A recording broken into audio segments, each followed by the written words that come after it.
రాజీవ్ గారు చెప్పండి, red book వ్యవహారం మీ దాకా వచ్చినట్టుంది. హైకోర్టు వారు కూడా నిన్న గమనించారు. మరి మీరు కూడా హైకోర్టు దాకా వెళ్లాల్సిన పరిస్థితి వస్తుందా లేదా ఇక భరించాల్సిందేనా? ఏమిటి మీ అనుభవం ఏమిటి? కేఎస్ఆర్ గారు, మీకు పురుషోత్తం రెడ్డి గారికి, సాక్షి టీవీ న్యూస్ ఛానల్ వీక్షకులందరూ కూడా నా హృదయపూర్వక నమస్కారాలు.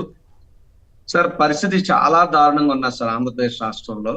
ఇప్పుడు వ్యక్తిగతంగా ఇన్నాళ్ళు నేను టీవీలో అందరి గురించి మాట్లాడాను, మొదటిసారి నా గురించి మాట్లాడుకునే పరిస్థితి తీసుకొచ్చారు. ఇక్కడ మీకు ఏదైతే స్క్రీన్ మీద కనబడతా ఉందో అది నా భవనం పూర్ణ మార్కెట్ లో. అయితే టీవీల్లో, చర్చా వేదికల్లో, జాతీయ మీడియాలో, రాష్ట్ర స్థాయి మీడియాలో ఈ ప్రభుత్వం యొక్క పాలసీల మీద నేను స్పందిస్తూ ప్రభుత్వం యొక్క వ్యవహార శైలిని ఎండగడుతున్నందుకు ఈ ప్రభుత్వం నాకు ఇచ్చినటువంటి రెడ్ గిఫ్ట్ గా నేనైతే భావిస్తున్నాను. ఏంటి ఎంత దారుణం అంటే, పూర్ణ మార్కెట్ లో అన్ని బిల్డింగ్లు బాగానే ఉన్నాయి, కేవలం నా ఒక్క బిల్డింగ్ కి మాత్రమే, అది కూడా మెట్లట రోడ్డు మీద కట్టానట. పర్మిషన్ తీసుకుని 4 ఏళ్ల క్రితం 6 ఏళ్ల క్రితం కట్టినటువంటి బిల్డింగ్ కి ఈ రోజు వచ్చి అంత దారుణంగా తీసుకొచ్చి మలాటలతో బిల్డింగ్ మెట్లని, రైలింగ్ ని పూర్తిగా ధ్వంసం చేశారు. పక్కనే దాని కోతవేడు దూరంలో వైన్ షాప్ ఉంది, దానికేమో రైలింగ్ ఉంది, దానికి ఫుట్పాత్ మీద ఏకంగా వేశారు, కానీ దాన్ని ఏమి టచ్ చేయలేదు.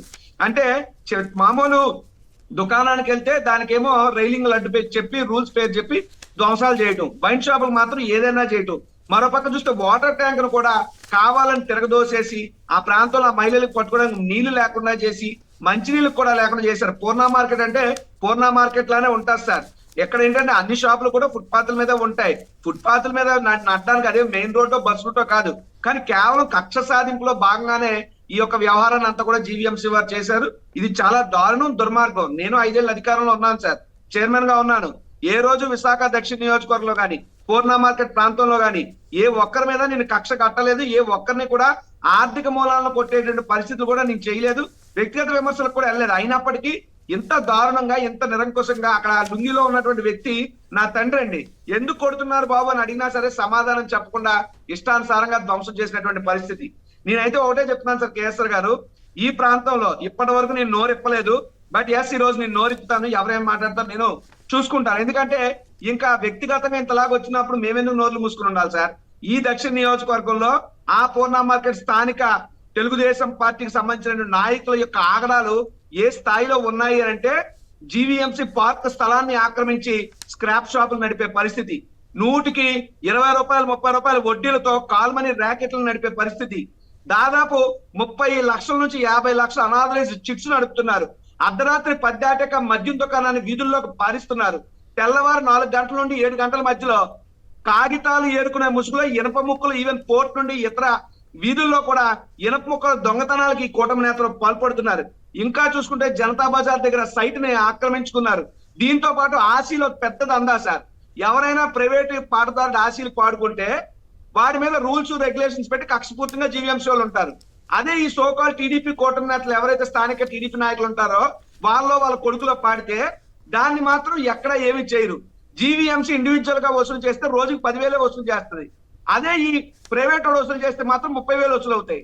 కానీ జీవీఎంసీ 10,000 ముసుగులో ఈ యొక్క టీడీపీ నేతల చేతికి అప్పచెప్పేసి ప్రైవేట్ వ్యక్తులు ఎవరు పాటదారులు రాకుండా చేసి 10,000 రూపాయలు జీవీఎంసీకి వెళ్తే 20,000 రూపాయలు అక్రమంగా డైలీ వీళ్ళ యొక్క పాకెట్లలోకి వెళ్తున్నాయి.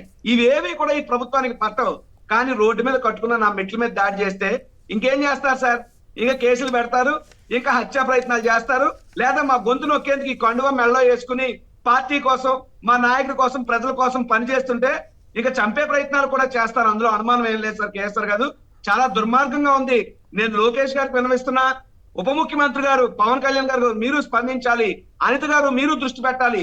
విశాఖ దక్షిణ నియోజకవర్గం పూర్ణ మార్కెట్ కేంద్రంగా టీడీపీ దందాలకు పాల్పడుతుంది, దీన్ని అరికట్టండి, లేకపోతే భవిష్యత్ రోజుల్లో ప్రజలు బతకలేనటువంటి పరిస్థితులు అక్కడ ఉన్నాయని చెప్పి సందర్భంగా మీ ద్వారా తెలియజేస్తున్నాను.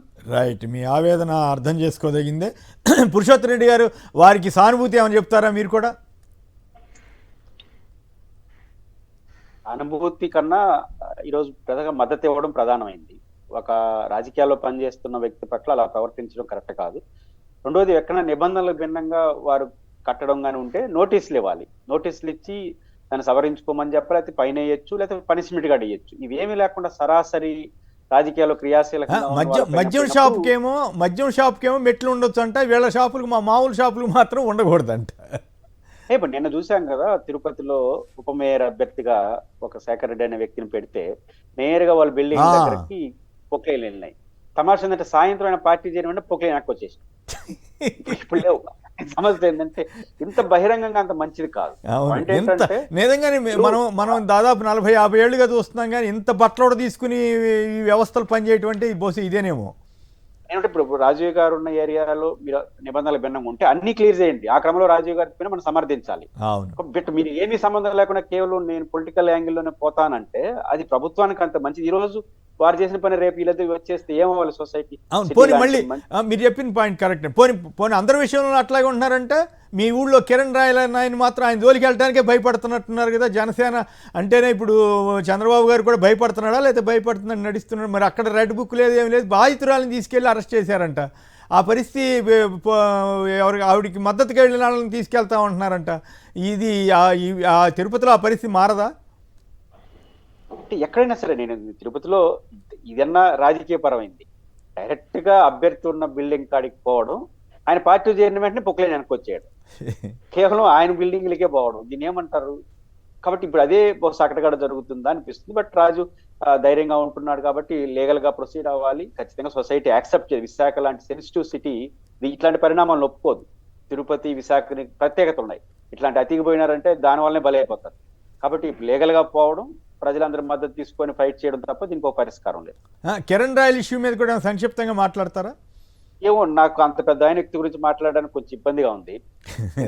మనం కూడా మాట్లాడుకోవాల్సిన పరిస్థితి రావడం ఆ ఘటనల గురించి, ఆ సంఘటనల గురించి. కాకపోతే రాజకీయాల్లో ఎదుగుతున్న వాళ్ళకి ఇది ఒక హెచ్చరిక.